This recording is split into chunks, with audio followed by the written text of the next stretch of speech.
Muito obrigado pela presença de todos e de todas. É com alegria que eu saúdo o nosso senador do Paraná, Roberto Requião, por 3 vezes nosso governador e por 2 vezes nosso senador. A maior expressão política do nosso Estado na história contemporânea. É com alegria que eu saúdo os companheiros presentes nessa mesa de honra, os deputados estaduais, Maritim e Kielce, e o meu amigo, o deputado federal, João Arruda, os prefeitos das cidades metropolitanas, Dona Maristela e a minha Margarida. E a Sheila, representante das pessoas que trabalham na educação, porque as cidades não precisam ser governadas, as cidades precisam ser educadas. Requião, você falou em Shakespeare, companheiro nosso da Zonal de Londres. Esse companheiro disse que nós somos feitos da mesma matéria dos sonhos. Nós somos feitos da mesma matéria dos sonhos. O terreno é de turfa, era em Agincourt e é em Curitiba. E Henrique V é o nosso Henriquião. Vamos firmes. Vamos nos preparar para a luta.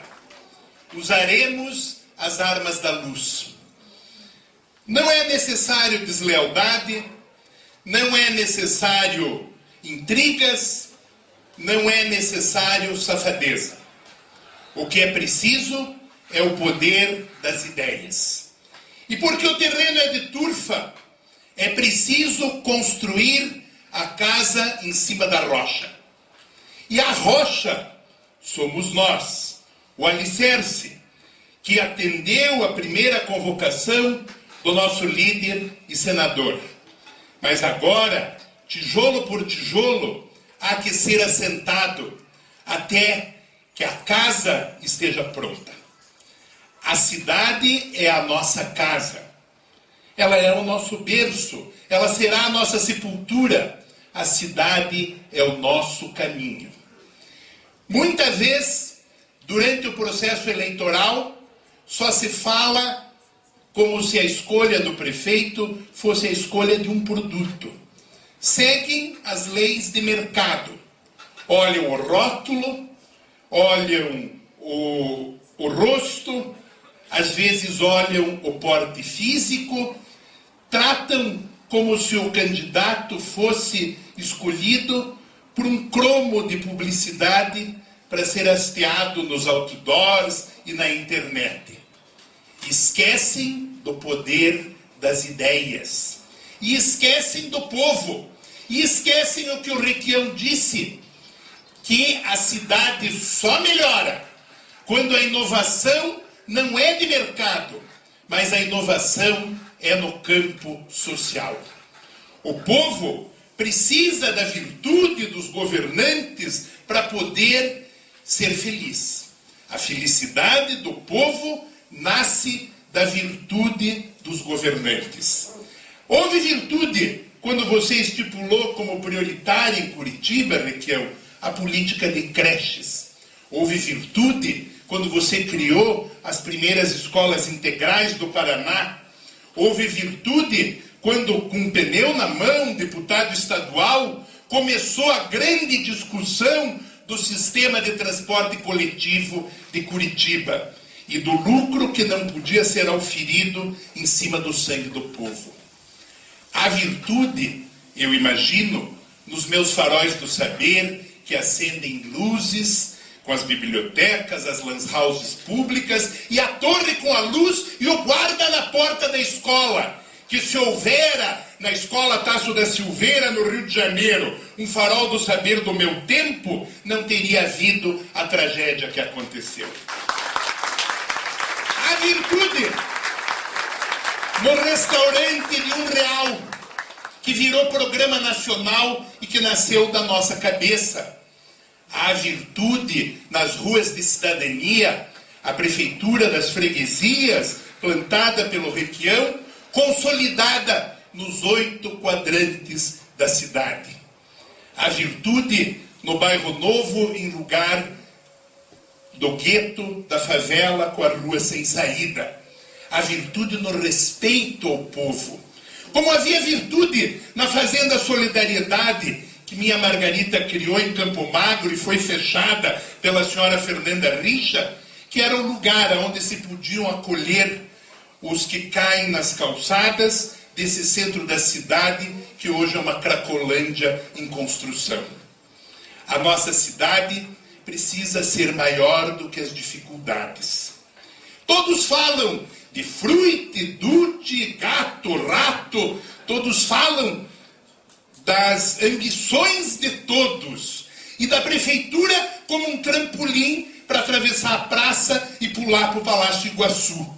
Mas ninguém fala das vicissitudes de Curitiba e da felicidade do nosso povo. Ninguém fala que os bairros mais altos estão alagando, que o rio Bacaxiri saiu da calha no lugar alto da cidade, além do parque, que no rio Belém, na altura do Parque São Lourenço, num bueiro abandonado, um homem com nome, sobrenome, cidadão, contribuinte, pagante de IPTU, morreu afogado.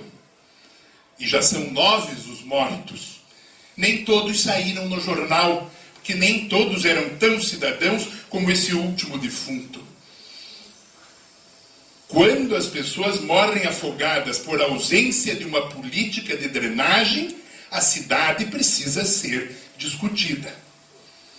Quando as pessoas ligam a televisão e ouvem que a Consilux é uma indústria de multas e de imagens corrompidas, as pessoas precisam discutir a cidade e o modelo.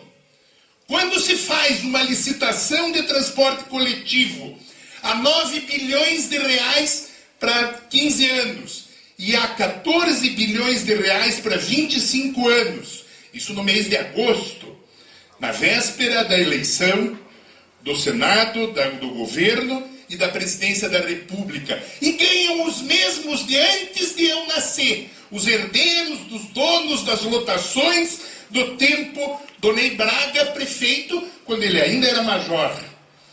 Pois bem, não há esperança para nós vamos nascer e morrer com os mesmos donos de empresa de ônibus em Curitiba. Mas quando se faz tudo isso em nome de inovação, e daí continuam a acontecer 3 acidentes com transporte coletivo, pelo menos por semana, na cidade, por uma frota sucateada, e eles nos acenam com um biarticulado azulão, que é só 3 metros maior do que os meus. Os meus vermelhões eram 99, os deles são 24. E 3 metros a mais só. Levaram 16 anos para aumentar em 3 metros o biarticulado. Então se percebe de repente que a cidade está estagnada. Mas a população aparentemente está satisfeita. O Requião, com seu faro político, o nosso Henriquião, diz o seguinte: estão satisfeitos porque há pleno emprego. A nossa política do teu governo, Requião, gerou, com o salário mínimo regional expressivo e maior do que o do país, gerou esse pleno emprego. A nossa política gerou isso. A nossa política gerou a satisfação da população. Então, de repente, surge uma nova e apaixonante tarefa. Porque a cidade não pode se resumir no infortúnio e na desgraça. A cidade, porque nós somos feitos da mesma matéria dos sonhos, a cidade é a utopia, a alegria de nós sonharmos com uma casa cheia de luz, aonde nós possamos ser felizes. A cidade é as ruas da cidadania, os faróis do saber, os restaurantes de R$1, o transporte que vai e que volta com frequência decente, respeitando o povo e com soluções inovadoras, talvez com novos tipos de política. A cidade é o respeito aos professores, a quem se oferecerá formação continuada, e se oferecerá o lugar de honra na condução do futuro. A cidade é o trabalho incansável da drenagem superficial. O velho Nicolau Klippel, que sonhou o Parque Barigui e os parques de Curitiba, já no tempo que o teu pai era prefeito, o velho diz que precisa pelo menos 50 novos parques para que se faça uma boa drenagem. Porque, do outro lado, já tem empreiteiros falando nos piscinões do Maluf. Curitiba não pode ser uma São Paulo em miniatura, nem uma São Paulo em construção. A luz que brilha em Curitiba, brilha no nosso coração e na nossa mente. É ela que nos deve nortear na construção desse programa partidário que há de oferecer a Curitiba o melhor. Eu não me acho a última Coca-Cola gelada do mundo. Eu não tenho a estampa correta do marketing. E mais do que isso, não me falta humildade para escutar o que diz o nosso povo.